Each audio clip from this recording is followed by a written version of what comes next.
Sim, rapidamente. A Rugas foi fundada em 2015 e desde lá até então tem feito espetáculos de várias ordem para vários públicos, desde a infância, com idosos. Temos trabalhado com as comunidades. Neste momento estamos em Queluz, temos um trabalho também no Seixal, com um grupo de teatro com idosos. Estamos também na área do cinema. Em Oeiras trabalhamos com os jovens das escolas secundárias e fazemos um projeto que é o Cineclube Oeiras, que é dar formação para que esses jovens façam um filme e depois já estamos na segunda edição. E de resto temos feito espetáculos, sei lá, vários, por vários pontos pelo país. Estamos sediados em Sintra, também damos agora mais primazia aos espaços de Sintra, tentamos não ficar também no centro, por isso vamos deambulando por fora da zona central de Sintra. Mas no fundo temos estas áreas, a arte comunitária, o teatro e nesta fase agora, para além da formação / cinema.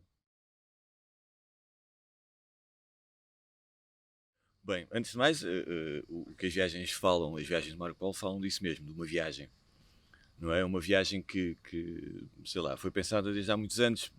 Da minha cabeça sempre tive esta curiosidade de como é que aquela pessoa no século XIII sempre fez confusão, só por pronto, ignorância, mas como é que no século XIII alguém viaja desta maneira, atravessa o mundo e ainda por cima encontra-se com uma das figuras mais complicadas da altura, não é? Perigosa, de alguma maneira, tinha conquistado quase o mundo inteiro. A seguir ao Império Romano, acho que não sei se houve tanta gente a fazer o que ele fez. E estas viagens sempre me despertaram curiosidade. E há uns anos começámos a trabalhar esta ideia e em 2018 tínhamos ido fazer um espetáculo a Angola, a Luanda, num festival, e quando chegámos, basicamente era a mesma equipa, combinámos, então e se fôssemos atrás do Marco Polo? Se fôssemos até à China? O que para a altura a ideia foi completamente estapafúrdia, porque achámos isto alguma vez na vida. É impossível, como é que vamos à China? Há de ser muito caro e não sei o quê. E um dos elementos que pertence a uma outra estrutura de Sintra, que é o Ricardo Soares, disse assim, espera aí, mas eu tenho aqui uns conhecimentos e isto estão aqui preços em promoção. Então comprámos, tínhamos era que comprar logo ali, na hora. Então comprámos 4 bilhetes para irmos à China e lá fomos à China e este espetáculo acaba por ser esse cruzamento, não é? Essa relação entre o que foi a viagem do século XIII e o que foi a viagem em 2018. E acima de tudo é um espetáculo também de memória, não é? Uma viagem na memória, tanto a nossa como supostamente aquilo que foi escrito do Marco Polo. O espetáculo é um espetáculo muito dinâmico, portanto, como o Ricardo disse, há estas duas viagens que são colocadas em confronto, portanto, a viagem do século XXI, que foi realmente feita por alguns elementos da equipa artística, e a viagem do Marco Polo, claro, uma viagem ficcionada a partir dos registros que existem. E o espetáculo em si, o que nós tentámos recriar foi uma brincadeira entre duas crianças, portanto, tentámos, a partir do texto, que é um texto muito descritivo, brincá-lo e encená-lo como se fosse uma brincadeira entre duas crianças. Portanto, as crianças têm uma dinâmica muito própria, não é? De criar, portanto, elas estão a contar a história e estão a criá-la ao mesmo tempo, portanto, e nós tentámos, a partir dessa dinâmica, recriar as aventuras do Marco Polo, que na realidade são as aventuras do pai do Marco Polo e do tio do Marco Polo, que abriram depois espaço para o Marco Polo conhecer esta figura que o Ricardo falou, que é o Kublai Khan.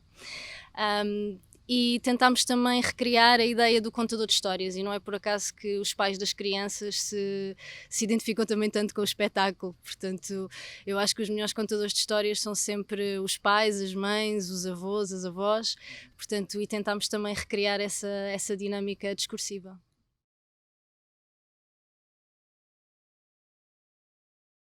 Houve uma base depois que acoplámos ao projeto, que tinha a ver com a questão da tolerância, com a questão do confronto com outras culturas.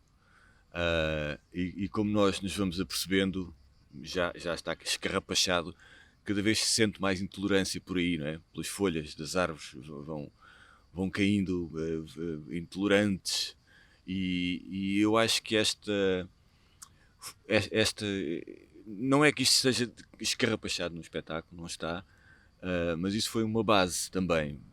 Aliás, na apresentação e tudo, na altura do projeto, isso era uma base, que é confrontarmos realmente com quem não conhecemos e passarmos a tentar conhecê-lo melhor para depois podermos relacionarmos, não é? Sem ter medos e quaisquer tipo de preconceitos ou quaisquer tipo de outro tipo de problemas.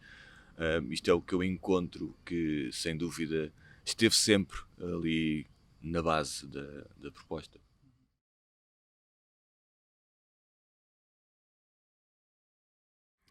Sim, é sempre importante darmos a conhecer qualquer tipo de história que faz parte de... Não é diretamente da nossa cultura, mas é uma cultura que, apesar de distante da nossa, é muito interessante de se conhecer e de nós percebermos quais são essas diferenças e quais são também as semelhanças entre elas.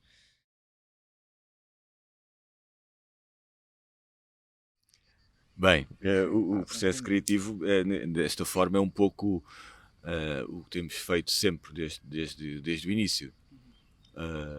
Apesar de que este projeto teve 3 fases, foi muito complicado. Era para ser feito em 2018, 19, depois não foi. Entretanto, depois era para ser feito em 2020, meteu-se a pandemia e esta terceira fase conseguimos finalmente fazê-lo.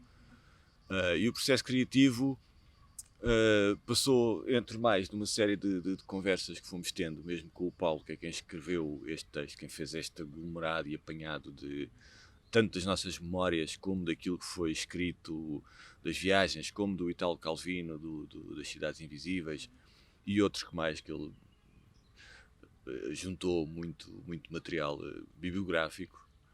E a partir dali, daquilo que ele foi escrevendo, fomos começando a idealizar um percurso, um caminho. Depois juntámos a Daniela na cenografia, que também fomos discutindo que formas é que a cenografia podia ser composta, e essa cenografia também de alguma forma nos influenciou depois no processo criativo. Até porque o espaço em si é uma espécie de passarela, é um corredor que facilmente pode ser um corredor de avião, porque o público está à direita e à esquerda. Ou seja, o público está de frente para frente com o outro lado do público, não é? E os atores no meio. Então isso acaba em si só por ser uma espécie de corredor também de avião e de corredor de passagem pelos desertos e a Rota da Seda e por aí afora. Serve para isso tudo. Por isso este é mais ou menos uma série de ideias que fomos guardando para daí trabalhar no processo criativo.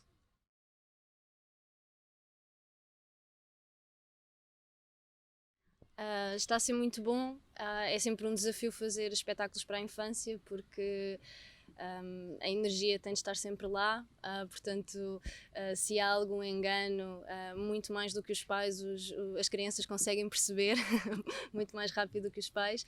Portanto, e este espetáculo em particular, por ser um espetáculo em corredor, como o Ricardo disse, portanto, nós estamos muito expostos, vê-se tudo. Portanto, todas as partes do nosso corpo e tudo está a ser visto, sempre a todo momento. Portanto, e tem sido um desafio precisamente por isso. Outro desafio também é o facto do texto, como o Ricardo disse e como eu também já tinha dito, o texto é muito descritivo, portanto, e nós temos de estar sempre a recriar as descrições que são feitas e a criar imagens, portanto, e foi também uma opção cenográfica não haver muitos elementos cênicos, portanto, ser tudo criado através da imaginação, portanto, e através do nosso corpo, e tentar refletir essas imagens que nós criamos através do corpo na imaginação de quem vê. Portanto, e a esse nível tem sido um grande desafio. Pois, não há assim grande coisa a acrescentar. Eu subscrevo tudo o que a Patrícia disse, porque na verdade é isso. Eu já tinha trabalhado para a infância e é sempre este grande desafio de termos que estar sempre atentos e temos que ter consciência de que a qualquer momento temos que nos moldar ao público, não podemos ignorar as crianças, porque no fundo elas são muito, muito sinceras, então tudo o que sentem, tudo o que querem dizer, dizem no momento, e nós temos que estar prontos, e acho que trabalhamos durante todo este processo com essa consciência E também com a consciência que lá está, mais uma vez refiro que, sendo um texto muito descritivo, ainda teríamos isso como fator que é um bocado uma carga, porque é mesmo muito descritivo e as crianças podem se perder, e então tivemos esse cuidado de tentar agarrá-las desde o início e que elas fizessem estas duas viagens que se cruzam connosco e pronto, e interessadas e a aprender realmente alguma coisa ou a reter alguma informação.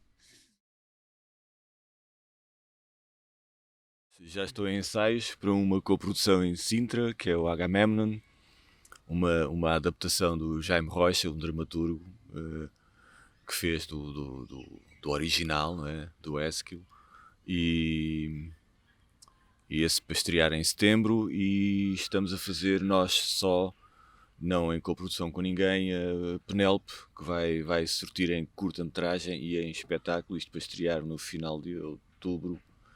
Mais coisa, menos coisa. É por aí. Sim. Muito obrigado a todos. Nada. Obrigado. Obrigado nós.